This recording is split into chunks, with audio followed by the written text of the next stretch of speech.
Baru-baru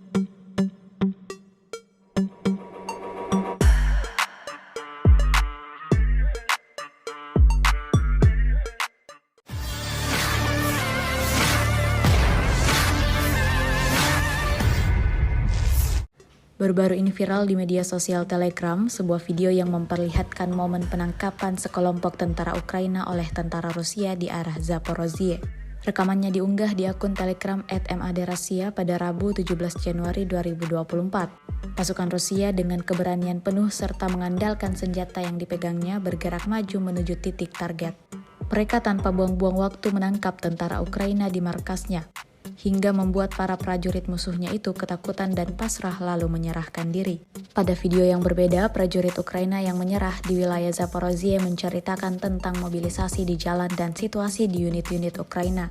Para prajurit yang ditangkap yakin bahwa ketika mereka kembali ke rumah melalui pertukaran tahanan, mereka akan segera dikirim untuk berperang di garis depan lagi.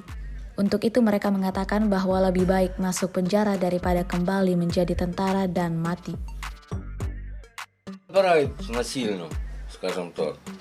Йдеш на роботу, можуть забрати, запхати в машину і все, телефон забрати можуть. Щоб ти не мог ні позвонити, нічого, навіть сказати родному, де ти знаходишся. Мажори, їх не трогають. Вище керівництво, скажімо так. Їх ніхто не чіпає, не трогає.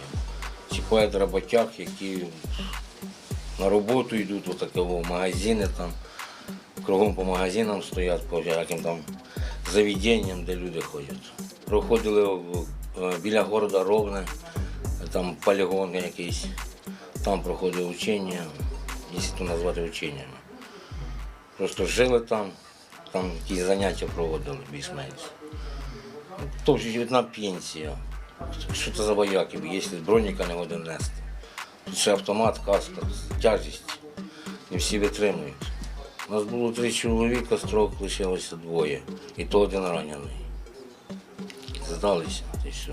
Там всі мобілізовані, по ідеї, тут нема таких пожелань, ти що. Всі не молоді просто. За 40, рідко, що молодий попадає.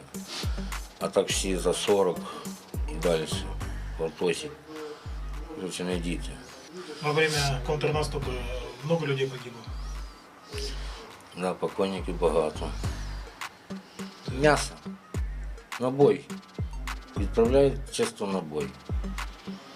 Всі реально знають, що поля замініровані, посадки всі прострілюються. Ти ні вперед, ні назад не течеш. Або тут злуплять, або там луплять. Виходу ноль. Хіба що ранений, там ще може евакуація бути. Оце ще одне спасіння. А так 200 говорю зразу. Если вы попадете в списки по обмену пленными, вернетесь домой, вы понимаете, что снова окажетесь? Да, Где вы окажетесь? опять на передку. Зразу перекинуть. Что означает быть на передке? Покойник вже все.